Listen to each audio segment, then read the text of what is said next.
এই মুহূর্তে সব থেকে বড় খবর, ইন্ডিয়া জোটকে বড় সড়ো ধাক্কা দিয়ে নীতিশের জোট বদল একরকম নিশ্চিত। যে খবর আমরা পাচ্ছিলাম এবং 24 ঘন্টার মধ্যেই মুখ্যমন্ত্রী পদে ইস্তফা দিতে পারেন নীতিশ কুমার। বিজেপির সঙ্গে জোট বেঁধে বিহারে নতুন সরকার গঠনের পথে নীতিশ সূত্র মারফত, এটাই জানা যাচ্ছে। এই মুহূর্তে জ্যোতির্ময় কর্মকার আমাদের সঙ্গে রয়েছেন। জ্যোতি, কি খবর পাচ্ছি আমরা? দেখো, গত প্রায় 2 মাস ধরে যে আলোচনা চলছে এবং যে আলোচনার কার্যত কোনো সূত্র আমরা খুব একটা বুঝতে পারছিলাম না, তার মূল বিষয় হচ্ছে বারবার করে আরজেডি এবং বিহারের কংগ্রেস চাইছিল যে ইন্ডিয়া জোটের কনভেনার পদে আসুন নীতিশ কুমার, এবং যে খবর আসছিল যে জেডিইউর অভ্যন্তর থেকে এই দাবি করা হচ্ছে। কিন্তু যে সময় ইন্ডিয়া জোটের ভার্চুয়াল বৈঠকে নীতিশ কুমারকে প্রপোজাল দেওয়া হয় যে তিনি ইন্ডিয়া জোটের কনভেনার পদে আসুন, সেই প্রস্তাব সম্পূর্ণভাবে প্রত্যাখ্যান করেন নীতিশ কুমার। কেন তাকে কনভেনার করার জন্য আরজেডি উঠে পড়ে লেগেছিল, সেই বিষয়টিও সেই সময় স্পষ্ট হয়নি। কেন নীতিশ কুমার এই প্রস্তাব প্রত্যাখ্যান করলেন তাও সেই সময় স্পষ্ট হয়নি। কিন্তু তার পরবর্তী ক্ষেত্রে ধীরে ধীরে যে ঘটনাবলী আমাদের সামনে আসে, তাতে কিন্তু পুরো ছবিটা স্পষ্ট হয়ে যায়। আরজেডি বিশেষত লালু প্রসাদ যাদব চাইছিলেন, নীতিশ কুমারের ওপরে তিনি চাপ সৃষ্টি করছিলেন যে নীতিশ কুমার মুখ্যমন্ত্রীর পদ থেকে পদত্যাগ করুন এবং আগামী দিনে যে লোকসভা নির্বাচন রয়েছে তাতে বিরোধী জোটের প্রধানমন্ত্রী পদপ্রার্থী হিসেবে সরাসরিভাবে তাকে প্রজেক্ট করা হবে এবং তেজস্বী যাদবকে তিনি মুখ্যমন্ত্রী করতে চান। কিন্তু এই ফাঁদে পা দিতে চাননি নীতিশ কুমার এবং সেই কারণের জন্যই তিনি আরজেডির সঙ্গে দূরত্ব বজায় রাখতে ক্রমশ শুরু করেন। এবং আমরা গত কয়েকদিন আগে দেখি যে কর্পূরী ঠাকুর ইস্যুতে সরাসরিভাবে পরিবারতন্ত্রের ইস্যুতে আরজেডিকে বিশেষত লালু প্রসাদ যাদবকে পরোক্ষে আক্রমণ করেন নীতিশ কুমার, এবং তারপর থেকেই যে ঘটনাবলী ডেভেলপমেন্ট আমরা দেখতে পাচ্ছি তাতে এই মুহূর্তে একটা বিষয় স্পষ্ট হচ্ছে যে বিহারের মাটিতে আবারও ক্ষমতার পালাবদল হওয়া কার্যত সময়ের অপেক্ষা। কারণ গতকাল সকাল থেকে দফায় দফায় নীতিশ কুমার তিনি একাধিক বৈঠক করেছেন। পরিস্থিতির দিকে নজর রেখে বিকেলেই লালু প্রসাদ যাদব তিনি আসরে নামেন। অসুস্থ লালু প্রসাদ যাদব তিনি দলের সিনিয়র নেতৃত্বকে শুধু বৈঠকে ডাকেন না, তিনি বিহার বিধানসভার স্পিকারকে ফোন করেন। ডেপুটি স্পিকার যিনি, তার রাজ্যের বাইরে বিহারের বাইরে একটি কর্মসূচি ছিল, সেই কর্মসূচি বাতিল করে দিয়ে তিনি পাটনায় থেকে যান এবং ঠিক সেই সময় স্বয়ং অমিত শাহ দিল্লির বাসভবনে একটি গুরুত্বপূর্ণ বৈঠক ডাকেন। সুশীল মোদী তিনি পাটনা থেকে উড়ে যান দিল্লিতে। সেখানে আমরা দেখতে পাই যে জেপি নাড্ডা, বিজেপি সর্বভারতীয় সভাপতি, তিনিও ছুটে যান অমিত শাহর বাড়িতে। সুশীল মোদী, অমিত শাহ এবং জেপি নাড্ডা এবং বিহারের অন্যান্য বিজেপি নেতারা তারা বৈঠকে বসেন।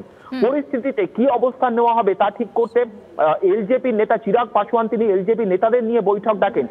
এই মুহূর্তে যে খবর আমাদের কাছে আসছে তা হচ্ছে 24 ঘন্টার মধ্যে নীতিশ কুমার তিনি আবারও ভোল বদল করতে পারেন এবং সেক্ষেত্রে বিজেপির সমর্থন নিয়ে আবারও তিনি লোকসভা নির্বাচনের আগেই তিনি এনডিএতে যোগ দিতে পারেন। এবং সেক্ষেত্রে সূত্র মারফত যে খবর আসছে 28শে জানুয়ারি তিনি সুশীল মোদীকে উপমুখ্যমন্ত্রী বানিয়ে বিজেপির হাত ধরে ফের আবারও মুখ্যমন্ত্রী পদে শপথ নেওয়ার জন্য, অর্থাৎ যাবতীয় নাটকের সমাপতন 28শে জানুয়ারির মধ্যে হতে পারে বলে, আগামী 48 ঘন্টার মধ্যে হতে পারে বলে সূত্র মারফত আমরা খবর পাচ্ছি।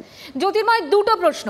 এক হচ্ছে যে এই যে জেডিইউর সঙ্গে আরজেডি কাছাকাছি এসেছিল, কি এমন ঘটলো যার জন্য আবারও দুদল এরকম ভাবে আলাদা হওয়ার কথা, এবং নীতিশ কুমার বারবার যে পরিবারতন্ত্রের কথা বলে খোঁচা দিয়েছে আরজেডিকে, এটা কেন হলো? এক। দ্বিতীয়ত হচ্ছে নীতিশ কুমার যখন ছেড়ে দিলেন তখন ইন্ডিয়া জোটের আসন রফা নিয়ে এমনিতেই নিজেদের মধ্যে একটা মারাত্মক রকম অসন্তোষের জায়গা, সংঘাতের আবহ, ঠিক সেরকম সময় নীতিশ কুমার যদি এইভাবে বিজেপির দিকে যায় তাহলে ভবিষ্যৎ? দেখো, মেডিকেল সায়েন্সে বেশ কিছু গুরুত্বপূর্ণ কথা বলা আছে। অর্থাৎ ধরো, শরীরের আমাদের কোনো একটি জায়গায় যদি ব্যথা হয়, নট নেসেসারি কি সেই জায়গাতেই কোনো অভ্যন্তরে ক্ষত তৈরি হয়েছে। শরীরের অন্য কোনো জায়গার ক্ষতের অনুভূতি সম্পূর্ণ শরীরের অন্য জায়গাতে হতে থাকে অনেক সময়। ঠিক সেই রকমের রাজনীতিতে যখন যে ঘটনা ঘটছে, আপেক্ষিকভাবে তার প্রভাব সেই সময় থাকলেও তার একটা সুদূর প্রসারী পরিণতি কিন্তু আমরা সম্পূর্ণ অন্য জায়গায় দেখতে পাই। নীতিশ কুমার তিনি কেন হঠাৎ করে এনডিএ ছেড়ে সেই সময় বেরিয়ে এলেন? শুধুই কি বিজেপির নেতৃত্বের সঙ্গে তার সংঘাত, নাকি আগামী লোকসভা নির্বাচনের দিকে তাকিয়ে তার কোনো স্ট্র্যাটেজির বদল। এবং এবার কিন্তু প্রথম নয়, নীতিশ কুমারের এই কোট আনকোট ফ্লিপ ফ্লপ কার্যত বিহারের রাজনীতিতে একটা চিরাচরিত বা ধারাবাহিক ঘটনা ঘটে গিয়েছে। তিনি কখনো আরজেডির পক্ষে, তিনি এর আগের বিধানসভা নির্বাচন তিনি আরজেডিকে পাশে নিয়ে লড়েছেন, বিধানসভা নির্বাচনে জয়ের সঙ্গে সঙ্গে তিনি ক্ষমতা বদল করে চলে গেলেন, বিজেপির হাত ধরলেন এবং তার পরবর্তী ক্ষেত্রে আবারও বিজেপির হাত ছেড়ে তিনি আরজেডির হাত ধরলেন। এবং এই মুহূর্তে লোকসভা নির্বাচনের আগে, অর্থাৎ যাকে কেন্দ্র করে এত বড় একটা এই মুহূর্তে সিপিএম নেতা সুজন চক্রবর্তী আমাদের সঙ্গে রয়েছেন। সুজন বাবু, এই মুহূর্তে বিজেপির বিরোধী শিবির যেটা ইন্ডিয়া জোট, সেই জোট নিয়ে নানান রকম প্রশ্ন দানা বাঁধছে। ঠিক সেরকম একটা সময় খবর পাচ্ছি আমরা যে সম্ভবত এই শিবির ছেড়ে বিজেপির হাত ধরতে পারেন নীতিশ কুমার। বড় ধাক্কা, আপনি কিভাবে দেখছেন?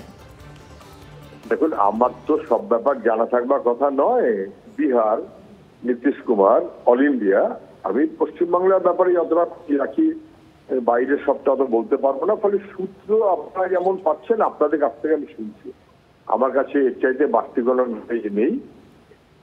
এটা ঠিক যে বিজেপির বিরুদ্ধে একজোট করাটাই যখন আসলে দেশের জন্য জরুরি, তখন অনেকেই বিজেপির পরিকল্পনা, ছক যাই বলুন না কেন, বিজেপি বিরোধী শক্তিকে দুর্বল করার জন্য অনেকে উদ্গ্রীব থাকে।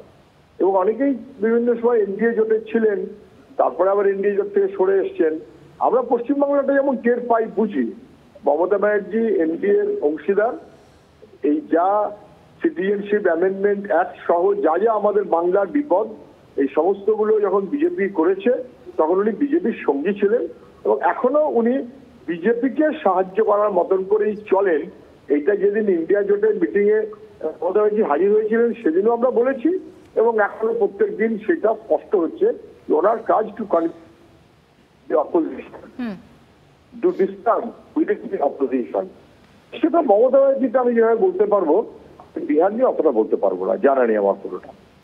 ধন্যবাদ আমাদের সঙ্গে কথা বলার জন্য। আরও একবার আপনাদের জানিয়ে রাখি এই মুহূর্তের ব্রেকিং নিউজ, এবং আমরাই সবার আগে সে খবর আপনাদেরকে দিয়েছি। ইন্ডিয়া জোটকে বড়সড় ধাক্কা দিয়ে নীতিশের জোট বদল একরকম নিশ্চিত। 24 ঘন্টার মধ্যেই মুখ্যমন্ত্রী পদে ইস্তফা দিতে পারেন নীতিশ কুমার।